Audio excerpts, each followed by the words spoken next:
Good afternoon, YouTube.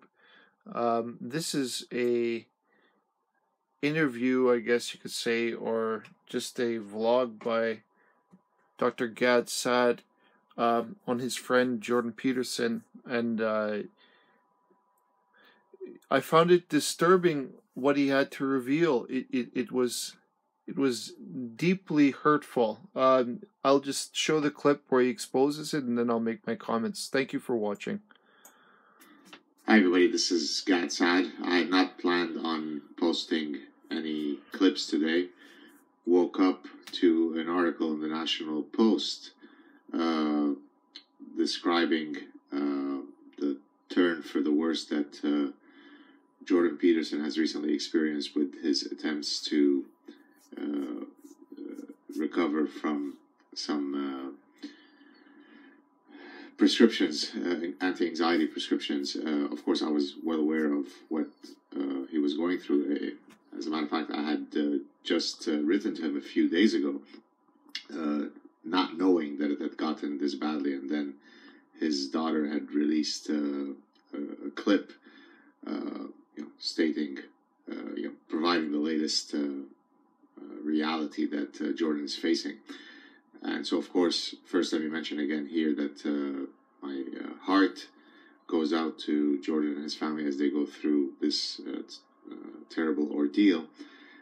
Now, the reason I'm doing this clip is well beyond the fact that Jordan is a friend and so on. Rather, it continues a theme that I started a few days ago when I referred to Patton Oswalt's tweet regarding Rush Limbaugh. Rush Limbaugh, as you know, was recently diagnosed with advanced lung cancer, and Patton Oswalt showed no mercy. Now, some people wrote me, well, why should he show him mercy?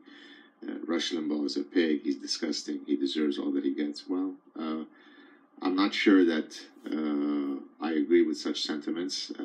Let's leave such diabolically mean and callous sentiments to those who truly deserve it, the true miscreants of history, the serial pedophile, the Hitler types. We can disagree with people without wishing them a nasty, disgusting, painful death. And so here I want to continue with this theme. Of course, Jordan has built a huge legion of fans from around the world.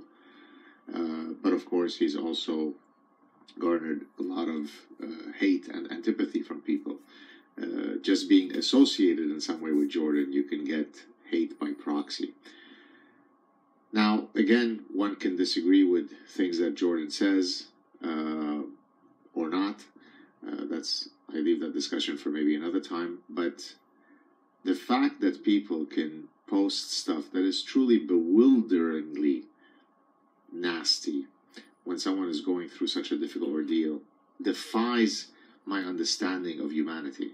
Or at least, again, as I said, short of you hating on Hitler, it defies what I consider to be within the normal range of human emotions to exhibit or display such vitriol to someone like Jordan. So let me share one such example. This is I'm not sure if I should have shared his name or not, because I don't want him to receive what he probably wants, some much needed notoriety. You can go see it on my social media page if you want to know his name. This is a professor of law and medicine who writes, #karma. Jordan Peterson, oracle to gullible young men, preacher of macho toughness and hectoring bully to snowflakes, is addicted to strong drugs and his brain riddled with, quote, neurological damage. He deserves as much sympathy as he showed others. Just stop for a moment and think about that. This is truly independent of whether Jordan is a friend of mine or not. The fact that he's a friend of mine makes me that much angrier, but I don't know Rush Limbaugh, and I was angered by what Patton Oswalt wrote. When someone is going through a difficult period, this is when we can muster our humanity to show them compassion. That this person who probably doesn't know Jordan, doesn't know whether Jordan is a good person or not, and he is a good person. I may disagree with Jordan on some things, but Jordan is a good person who's helped millions of people, who certainly deserves our compassion. If we hear, even if he's a stranger to us, like this, I'm sure this guy doesn't know Jordan. You would, what could compel you to exhibit this kind of hatred? Dr. Gad Saad is completely correct. I'm sorry to interrupt him there, but I think there's no words for something like that. It's just so... What happened to civilized discourse and compunction and discipline of what one says? You will be held accountable. Someday you will be held accountable if you continue that kind of uncivilized discourse. And the amount of suffering that family is going through right now, Jordan Peterson, his wife, his daughter, I can't imagine it. Their grandchild is there too. And it just... I can't believe that professor has the nerve to speak that way about, even in passing, about somebody that they don't know. And in such a low kind of manner of speaking. How could he say something like that? It is just disgusting to me, and I'm sure Dr. Gad Saad felt the same.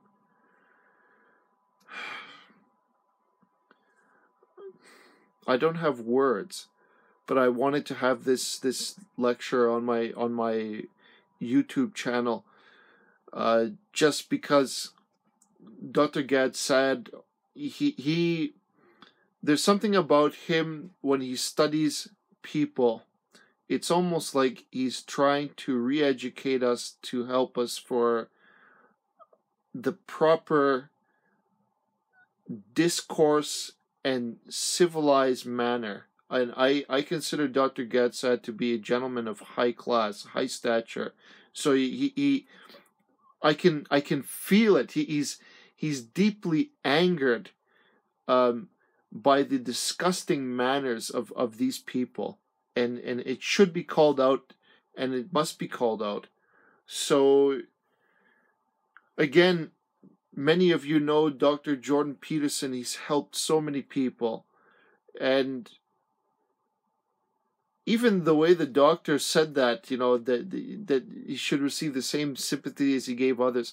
Jordan Peterson gave others a great deal of consideration and sympathy, and he has received a great deal of sympathy and prayer in return, because he's just, the way that he's done things is,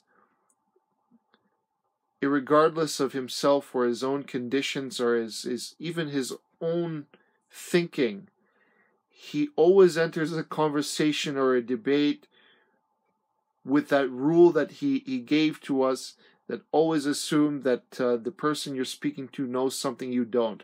And essentially, when I see him every time in conversation, he's always following his rules. So the man is highly disciplined. But that aside, there is no room for that kind of disgusting talking. And Dr. Gad Saad is 100% correct. There's no room for that, especially when the family is going through very, very difficult times. And I'm so happy that Dr. Gad Saad will step up for him, because there's, I don't know, like, how many people would stoop to that kind of thing, to just to put him down for whatever reason that they have. There's no room for that. If they themselves were living through that kind of trauma, I doubt that they could handle it the same way.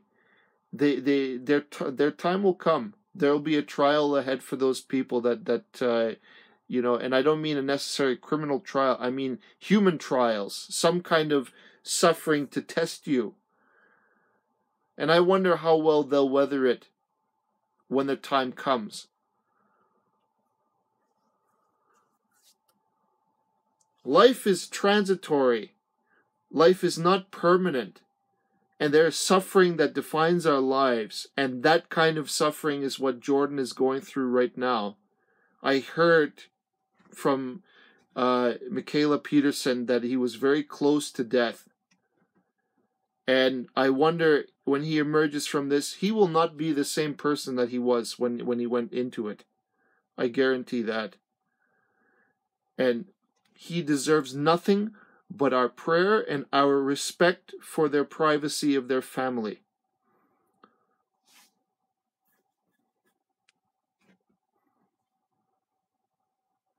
We need to return to something like civilized discourse. Humanity needs to re-examine itself, its conscience.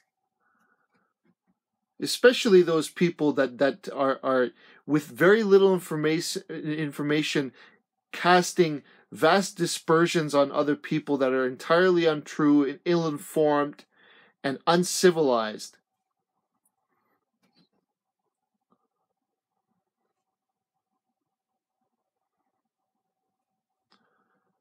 But I tell you, I wish Dr. Jordan Peterson and his family all the best, only the best, and I hope that their suffering will be significantly reduced, if not come to an end entirely, for a time. Jordan himself said something like, if you have good times, you should be grateful.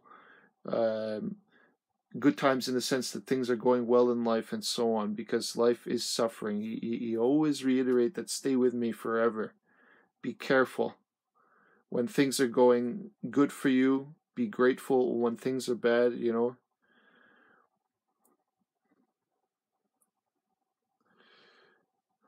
So I thank you for your time and attention. I thank Dr. Gad Saad for his position, his strength. I know he wants to defend his friend, but it's more than that. It's the defense of the principle and defense of the truth.